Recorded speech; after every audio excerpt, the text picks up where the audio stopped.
trouver la vérité dans ce monde qui veut tout oublier. Le seul récit qu'il a annoncé depuis bien des années. Mais il est encore temps de croire que seule la Bible offre l'espoir. Levons-nous ensemble pour voir sa puissance.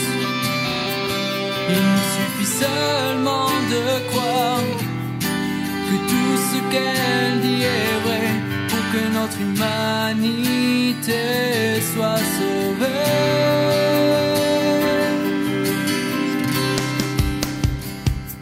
Car elle seule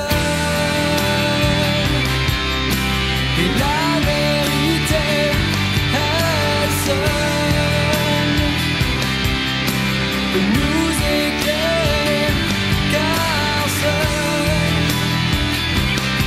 celui qui l'a inspiré peut vraiment nous libérer. Amen, bien-aimés. Ce matin, c'est vraiment un privilège de me tenir devant vous parce que le roi le permet. Amen. Et je voudrais vraiment partager ce qu'il a mis dans mon cœur, ce qu'il a mis sur mon cœur. Et d'entrée, je voudrais dire, parce qu'il y a des saisons, je ne l'ai pas noté, mais ça me vient comme ça, insister sur le fait que Christ a tout accompli. Christ a tout accompli. Et vraiment, ça fait peut-être 3-4 mois où le Seigneur me le rabâche. Il me le redit. Il a tout accompli. Amen. Ce matin, nous voulons partager ensemble que le Saint-Esprit veut nous amener dans Osée 4, le verset 6. C'est un verset que nous connaissons tous, que nous avons entendu plusieurs fois échanger là-dessus. Mon peuple est détruit parce qu'il lui manque la connaissance. Puisque tu as rejeté la connaissance, je te rejetterai et tu seras dépouillé de mon sacerdoce. Puisque tu as oublié la loi de ton Dieu, j'oubliais aussi tes enfants. Alléluia. C'est Dieu qui parle et cette parole initialement était destinée au sacrificateur. Mais aujourd'hui, parce que Jésus-Christ est le sacrificateur parfait, il nous laisse une libre entrée devant le Père. Nous n'avons plus besoin d'intermédiaire. Du coup, ce verset qui était adressé au sacrificateur nous est également adressé. Amen. Si nous faisons un tour en arrière les dimanches précédents, je peux ainsi résumer que le premier dimanche du mois, on nous a rappelé que le sang de Christ a coulé, qu'il y a eu effusion de sang de Jésus-Christ lorsqu'il a été flagellé, lorsque son dos a été flagellé jusqu'à ce que le sang coule, que lorsqu'il a porté l'épine de couronne, la couronne d'épines, son sang a coulé. Que les clous sur ses mains ont fait couler du sang. Que lorsqu'on lui a arraché la barbe, le sang a coulé. Que lorsqu'on lui a mis les clous sur les pieds, le sang a coulé. Que lorsque la flèche lui a percé les côtés, en plus de l'eau, il y a eu du sang aussi qui a coulé. Et que bien sûr, au jardin de Gethsémani, quand il était dans l'angoisse, la sueur a coulé comme des grumeaux de sang. Bien-aimé, tout cela, tout ce sang versé l'a été pour nous réconcilier avec Dieu. Alléluia. Pour que nos péchés soient effacés. Pour la remission des péchés. En plus du pardon, parce que quand on pardonne, on peut garder un souvenir. Mais quand il y a remission, c'est qu'on a tout effacé. Il n'y a même plus de souvenir. Je ne me souviendrai plus de vos péchés, dit l'Éternel. Alléluia. Le sang de Christ a coulé pour cela, pour nous donner la victoire, pour créer, bien aimé, les conditions d'honneur pour nous, pour que toi et moi soyons libérés de la condition d'esclave, parce que nous étions esclaves du péché avant de connaître le Seigneur Jésus-Christ. Amen.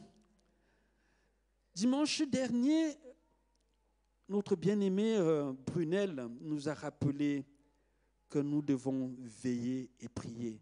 Il a précisé que la meilleure façon de veiller, c'est de prier.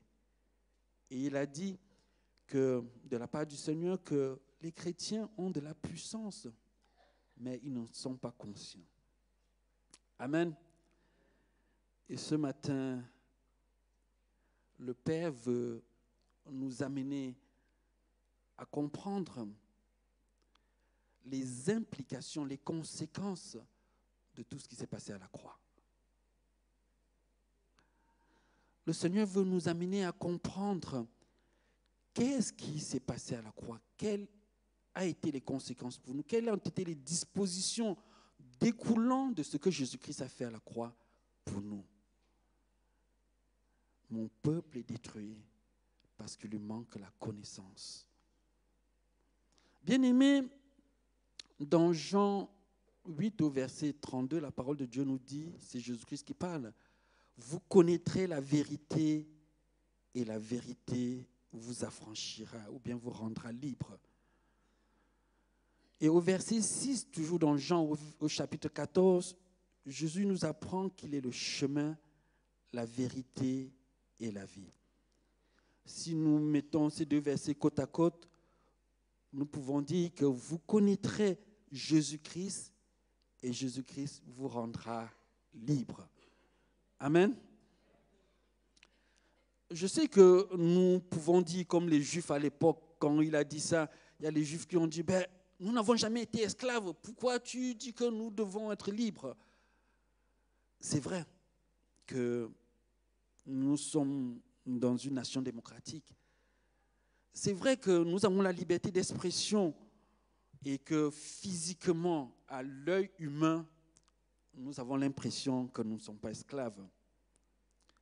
Mais de vous à moi,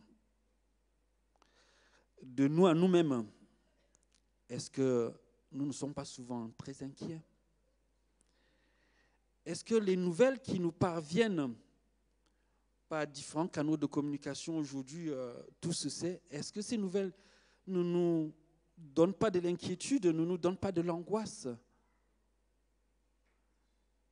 Les situations que nous connaissons, les restrictions ou bien les menaces de restrictions, est-ce que ça ne crée pas en nous un sentiment d'oppression? Oui, ce matin, le Seigneur veut que nous connaissions la vérité qui rend libre, la vérité qui rend libre. Le Seigneur veut nous apporter la paix. Nous avons entendu que sur notre marche vers le ciel, beaucoup de choses peuvent sombrer. Et si nous ne faisons pas attention, ces choses qui dégringolent, ces choses qui s'effritent, peuvent nous arracher la paix. Et ce matin, bien-aimés, le Seigneur veut apporter la paix à ceux qui lui font confiance. Parce que cette paix, ce n'est pas que l'absence de la guerre. C'est certainement l'absence de la guerre, mais pas que ça. Parce que la vraie paix, elle est interne. La vraie paix, elle est au fond de notre cœur. Et si tout le monde était en paix, alors il n'y aura jamais de guerre. Alléluia. Vous connaîtrez la vérité qui est Jésus-Christ et la vérité vous rendra libre. Bien aimé, il y a plusieurs façons de connaître. Il y a ce que j'appelle la connaissance intellectuelle, la connaissance livresque. Les historiens connaissent beaucoup de choses. Ils connaissent les personnes, les personnages, mais sans que cela ait un impact sur eux, sans que ces connaissances ne les affectent. Il y a également ce qu'on peut appeler la connaissance journalistique, c'est-à-dire on suit le cours d'un événement. On connaît quelqu'un parce qu'on le suit. J'ai appris que dans les campagnes présidentielles, on met les journalistes derrière chaque président. Oui, ils le connaissent. Mais est-ce qu'ils sont forcément impactés par cette personne? Alléluia. Et même au temps de Jésus-Christ, il y avait beaucoup de curieux dans la foule qui le suivaient. Mais tous n'ont pas accepté le Seigneur. Tous n'ont pas eu accès à la connaissance qui libère. Et enfin, il y a la connaissance dont la Bible parle ici, qui est une connaissance expérimentale, une connaissance relationnelle. Comme la Bible le dit, goûtez et voyez comment il est bon, comment Dieu est bon. Une connaissance relationnelle. En d'autres termes, vous expérimenterez la vérité et la vérité vous rendra libre. Vous expérimenterez Jésus-Christ et Jésus-Christ vous rendra libre. Libre des angoisses, libre des soucis, libre des doutes, libre de tout ce qui peut créer en nous une absence de paix. Alléluia. Et ce matin, si ton désir est d'expérimenter Jésus-Christ, ce matin, c'est encore possible. C'est encore possible, bien-aimé. Si tu as juste eu une connaissance, peut-être l'ivresse, que tu as accompagné, je ne sais pas, un voisin, tu as accompagné peut-être les enfants, ou c'est les enfants qui accompagnaient les parents, et que tu n'as pas eu l'occasion d'expérimenter Jésus-Christ, cela est possible ce matin. Alléluia. Tu peux juste lever ta main si tu es ici dans la salle. Tu lèves juste ta main et on va prier. Alléluia. Gloire à Dieu.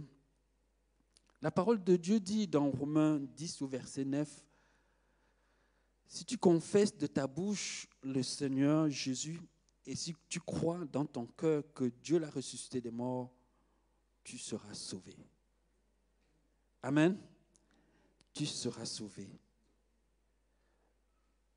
Nous allons prier pour notre frère qui a levé la main. Je ne sais pas s'il y a quelqu'un d'autre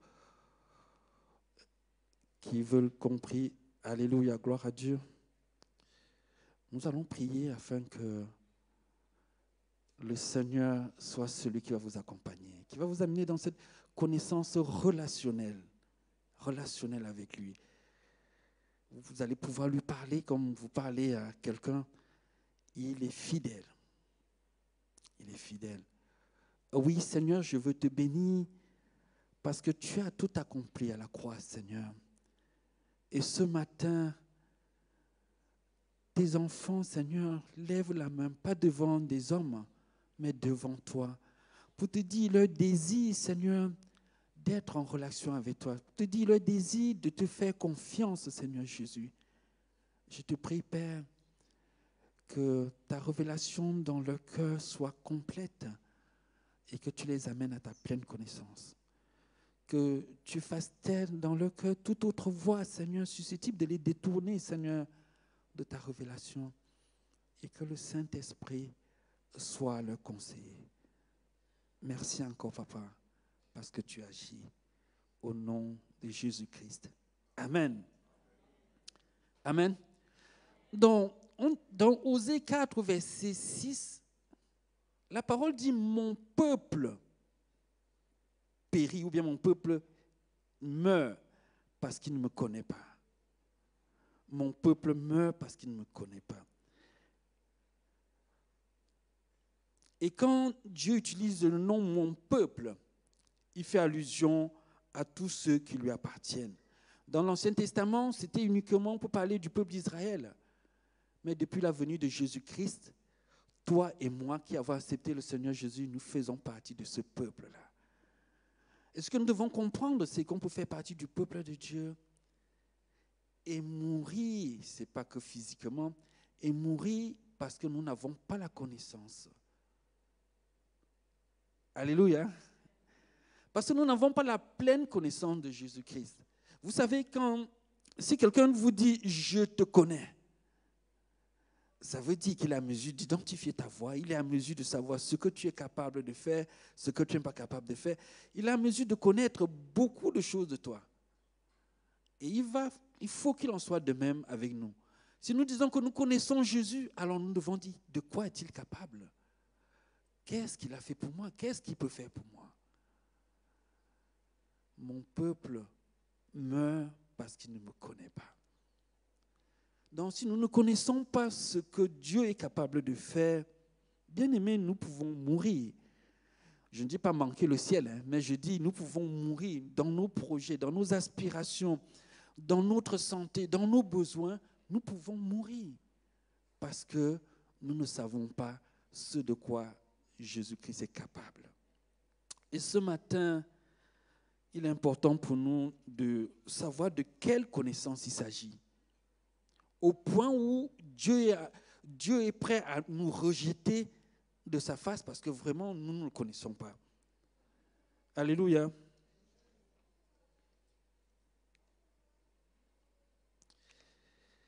Éphésiens 3, les versets 13 à 15 nous dit ceci. Vous qui étiez morts par vos offenses et par l'inconcision de votre chair, il vous a rendus à la vie avec lui, en nous faisant grâce pour toutes nos offenses. Il a effacé l'acte dont les ordonnances nous condamnaient et qui subsistait contre nous. Il a détruit en le clouant à la croix. Il a dépouillé les dominations et les autorités et les a livrées publiquement en spectacle en triomphant d'elles par la croix. Alléluia.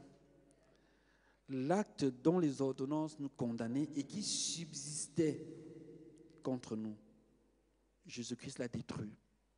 Il a dépouillé les dominations, il a dépouillé les autorités en les livrant publiquement en spectacle à la croix. Alléluia. Bien-aimé, ça c'est le package, c'est le grand paquet. Maintenant, il faut déballer, aller prendre chaque ingrédient. Alléluia. Dieu a tout assuré, Dieu a tout accompli à la croix. Maintenant, dans chaque domaine, qu'est-ce que ça donne pour nous?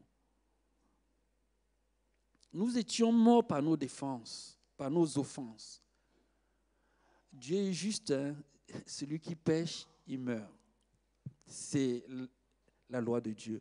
Christ a pris notre place et il est mort pour nous. Alors, quand nous appartenons à Christ, Dieu nous regarde et dit, c'est payé. C'est payé. Alléluia. Donc nous étions morts par nos défenses. Et donc il y avait un acte, il y avait eu, on était jugé, il y avait la condamnation, condamné à être malade tous les matins, condamné à pleurer tous les soirs, condamné à être déprimé, condamné à se suicider. Il y avait des ordonnances qui étaient faites comme dans un jugement. Alors, ça subsistait contre nous. Et Jésus-Christ est venu, il a dit, au lieu de le sanctionner, sanctionnez-moi à sa place. Alléluia. C'est pour ça que c'est en Jésus-Christ seul que nous sommes justes devant Dieu. Alléluia. C'est en Jésus-Christ seul que nous sommes justes devant Dieu. De nos propres efforts, nous ne pouvons jamais être justifiés devant Dieu. Donc, l'acte dont l'ordonnance nous condamnait a été effacé et Jésus-Christ a dépouillé les autorités. Il a dépouillé les dominations. Alléluia. Donc, nous nous retrouvons dans une situation où les autorités face à nous n'ont plus de puissance. Les autorités spirituelles, j'entends ici. Les dominations spirituelles face à nous n'ont plus de puissance. Alléluia. Non plus de puissance. Et la concrétisation de tout cela a eu lieu à la croix. Il a tout accompli. Il a dépouillé les autorités. Alors les condamnations, il a détruit puisque on a condamné quelqu'un, mais quelqu'un a déjà payé. Donc la condamnation n'a plus lieu d'être. Alors ce matin, nous voulons juste voir tour à tour les différents points de ce que Dieu a fait pour nous à la croix. il a pris notre place. Quelle était cette place? Est-ce qu'on était condamné? Est-ce qu'on était pauvre? Est-ce qu'on était... Et quelle est les retombées pour nous? Amen. Donc le premier point sur lequel je voudrais insister, c'est que Jésus-Christ est mort pour nos péchés et nous avons la vie éternelle. Jésus-Christ à la croix est mort à notre place et en échange, nous avons la vie éternelle. La parole de Dieu dit dans Romains 3 au verset 23 que le salaire du péché, c'est la mort et que le don gratuit de Dieu, c'est la vie éternelle. Car tous sont péchés et sont privés de la gloire de Dieu. C'est ça, Romains 3, 23, c'est ça. Tous sont péchés et sont privés de la gloire de Dieu. Et Romains 6, 23 nous dit que car le salaire du péché, c'est la mort. Nous avons péché, nous devons être privés de la gloire de Dieu et que celui qui pêche, il meurt. Mais Dieu nous donne un don gratuit en Jésus-Christ qui est la vie éternelle. Pourquoi? Parce que Dieu a pris notre place, il est mort à notre place. Et nous connaissons ce verset au Jean 3, au verset 16, qui dit que Dieu a tant aimé le monde qu'il a donné son Fils, qu'il a offert son Fils unique, afin que quiconque croit en lui ait la vie éternelle. Et tout cela a eu lieu à la croix. Jésus-Christ qui prend notre place, qui souffre à la mort, qui accepte la mort, parce qu'il pouvait résister. Il pouvait, en un clin d'œil, demander aux anges d'intervenir, ou même demander aux gens qui étaient là d'être inactifs, et ils devenaient inactifs. Mais volontairement, il a accepté de prendre notre place, pour qu'en retour, nous ayons la vie éternelle. Ça, c'est le premier point, bien-aimé. Et ce matin, tu peux te réjouir de ce que la vie éternelle est disponible. La vie éternelle est accessible. Tu n'as plus besoin d'un autre intermédiaire, d'invoquer le nom de Jésus-Christ, de reconnaître qu'il est mort et ressuscité pour toi et pour moi, et de lui dire de venir prendre la direction de ta vie. Alléluia. Le deuxième point, c'est que Jésus-Christ s'est chargé de nos souffrances, de nos douleurs et de nos meurtrissures, et en retour, pour que nous ayons la paix, pour que nous soyons guéris. Je pense qu'on l'a dit plusieurs fois les dimanches précédents, qui se trouve dans Ésaïe 53, les versets 4 et 5. Cependant, ce sont nos souffrances qu'il a portées. C'est de nos douleurs qu'il s'est chargé et nous l'avons considéré comme puni, frappé par Dieu. Mais il était blessé pour nos péchés, brisé pour nos iniquités. Le châtiment qui nous donne la paix est tombé sur lui et c'est par ses meurtrissures que nous sommes guéris. Alléluia. Ce matin, bien-aimé, tu as droit à la guérison. J'ai droit à la guérison. Alléluia. J'ai droit à la paix parce que quelqu'un a payé le prix. Alléluia. Bien-aimé, le Seigneur veut que nous soyons conscients de ce qui nous revient, de nos dus en tant qu'enfants de Dieu. Ça nous revient de droit. Amen. Parce que Jésus-Christ a payé le prix. Et même dans 1 Pierre 2, la deuxième partie du verset 24 le dit. Lui, par les meurtrissures duquel vous avez été guéris. La guérison est un droit divin. Alléluia. C'est un droit que Dieu nous accorde d'être guéris. D'être guéris. Et ce matin, je ne sais pas de quel mot tu souffres. Je ne sais pas de quels sont les mots qui te dérangent. Mais la bonne nouvelle, c'est que la guérison est possible. En Jésus-Christ, la guérison est possible, bien-aimé. Oui. Nous avons droit à la paix.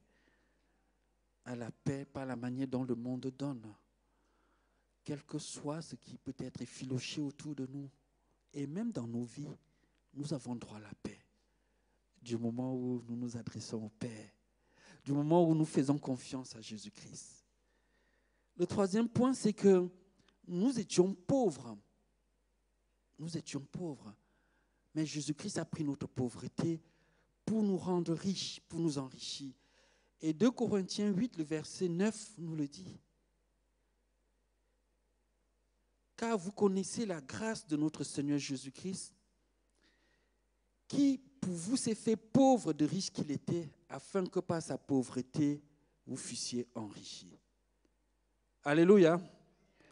Quand je dis ça, je peux comprendre que les gens se tapent un peu les poches, vérifient un peu. Mais la richesse dont Dieu parle, c'est la capacité qu'il nous donne de mobiliser les leviers aussi bien physiques que spirituels pour répondre aux différents besoins qui se posent à nous. Alléluia. Hein? Jésus-Christ l'a démontré lorsqu'il a multiplié les 5 pains. Il a dit, on n'a pas assez de pain, tout ça, il faut les envoyer dans les environs. Il a dit, donnez-leur vous-même à manger. Qu'est-ce qu'il a fait? Il a pris, il a rendu grâce, il a distribué, et nous savons la suite de l'histoire. Donc, Dieu est à même de nous enrichir sans que forcément nos comptes en banque en prennent des volumes. Mais tout simplement en apportant des solutions à chacune des difficultés qu'on rencontre. Tu as besoin d'un cahier, un frère, une soeur te tend un cahier. Tu as besoin, je ne sais pas, d'un bol de riz, quelqu'un te donne un bol de riz. Le Seigneur peut répondre ainsi à nos besoins et nous amener à être satisfaits, à être riches, de façon aussi à donner à d'autres. Nous nous souvenons de l'histoire de la veuve Sarepta. Oui, il n'y avait plus rien. Même les enfants devaient être vendus pour rembourser les dettes. Alléluia. Mais Dieu a répondu et il y eut de l'huile en abondance. Ce matin, tu peux avoir des besoins. Je peux avoir des besoins. Le Seigneur veut juste que nous lui fassions confiance. Alléluia. Le Seigneur veut que nous lui fassions confiance face à nos besoins, que nous regardons à lui et que nous nous attendons à son intervention. Sur notre parcours sur la terre, beaucoup de choses peuvent chambouler, peut-être chamboulées. Beaucoup de choses peuvent sombrer. La caisse peut être vide. Il peut manquer du riz à la maison, il peut manquer du sel. Mais est-ce que nous sommes prêts à faire confiance à Dieu? Alléluia. Ce matin, bien-aimés, Jésus-Christ veut juste nous rassurer qu'il a tout accompli. Il a tout accompli. Il a tout accompli. Et vraiment, comme je le dis, pour moi, ça résonne très fort. Ça fait 3-4 mois qu'il me le dit. Il a tout accompli. Il a tout accompli. Le 4e point, c'est qu'il a pris nos malédictions afin que nous soyons bénis. Parce que nous étions maudits, nous étions loin de Dieu, nous n'avions pas accès à Dieu. Et la parole de Dieu nous dit dans Galates 3, les versets 13 et 14, que Christ nous a rachetés de la malédiction de la loi, étant devenu malédiction pour nous, car il est écrit, maudit quiconque est pendu au bois. Afin que la bénédiction d'Abraham eût pour les païens son accomplissement en Jésus-Christ et que nous reçuons par la foi l'Esprit qui avait été promis. Amen. Bien-aimés, nous sommes bénis. Mon frère, tu es béni. Je suis béni. Ma sœur, tu es bénie. En Jésus-Christ, nous sommes bénis. Et ne laissons pas l'ennemi nous tromper. Nous sommes bénis en Jésus-Christ. Alléluia. Nous sommes bénis en Jésus-Christ. Le 5e point, c'est que Jésus-Christ a porté nos péchés. Il s'est fait pécheur pour que nous ayons une vie juste. Nous pouvons le retrouver dans la première partie de 1 Pierre 2, les versets 24. Nous avons lu tout à l'heure. La deuxième partie nous dit que par ces meurtres-ci, nous sommes guéris. Et la première partie nous dit, lui qui a porté lui-même nos péchés en son corps sur le bois, afin que, morts au péché, nous vivions pour la justice.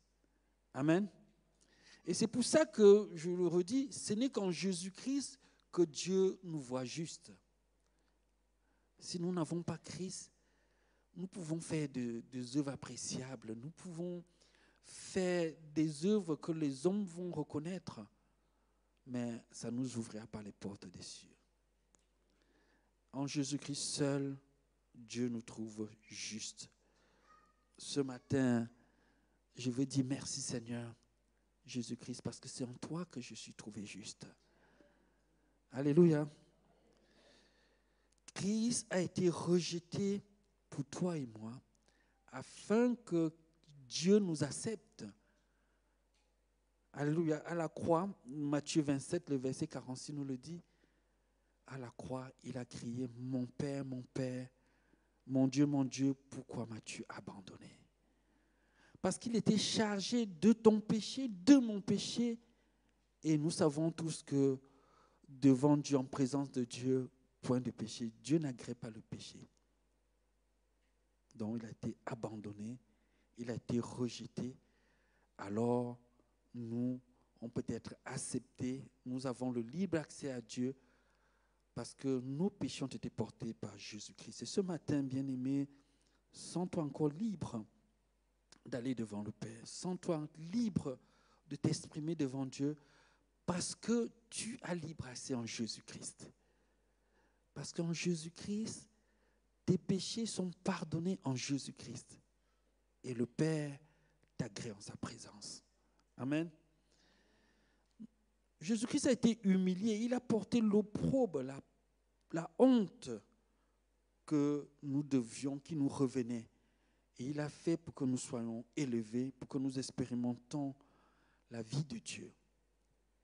Et Hébreux au verset 26 du chapitre 11 nous le dit.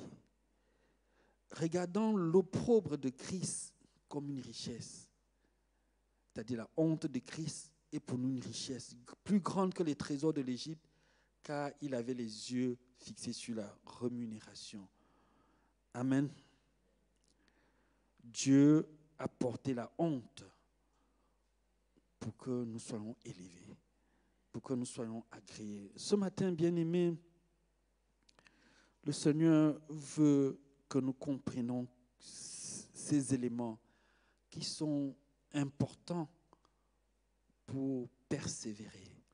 Si nous ne comprenons pas les retombées de la croix, si nous ne sommes pas conscients de ce qui nous revient du fait que Jésus-Christ a pris notre place à la croix, nous allons rester comme Gédéon en train de dire « Je suis le dernier de ma famille.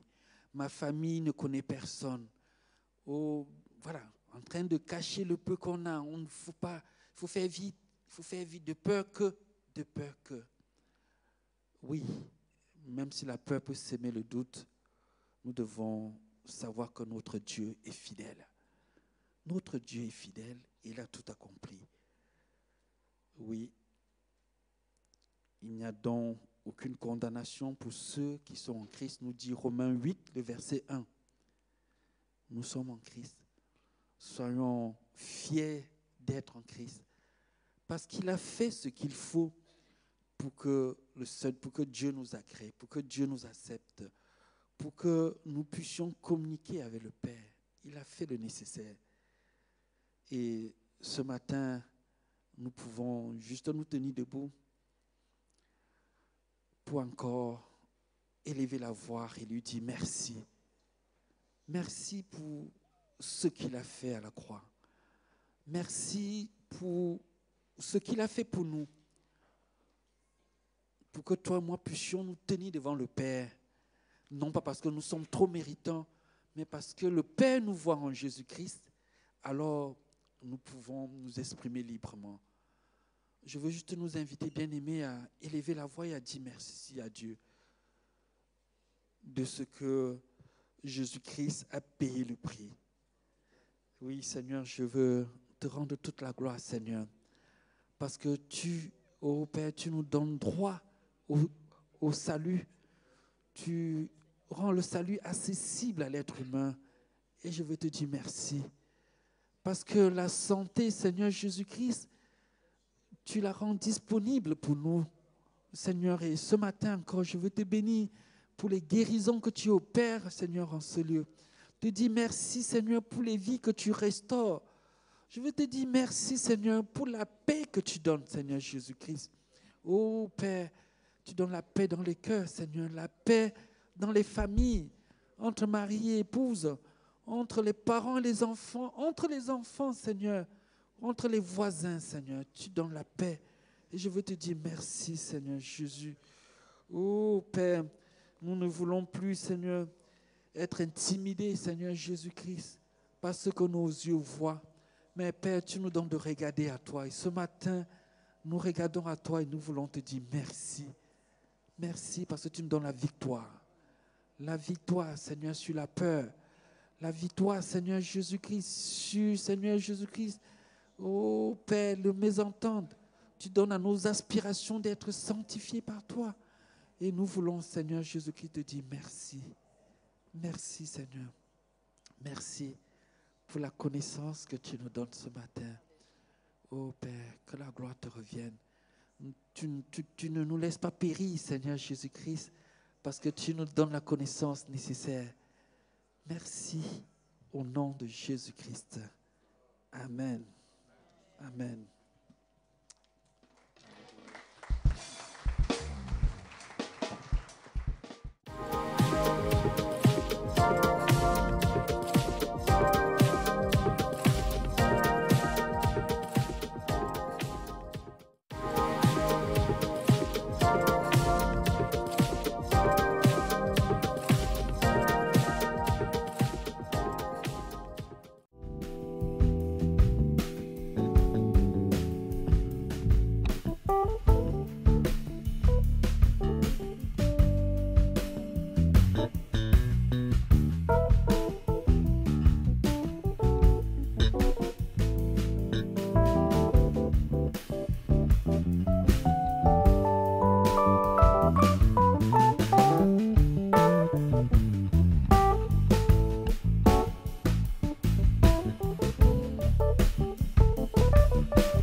Hosanna, Hosanna, Hosanna, Hosanna.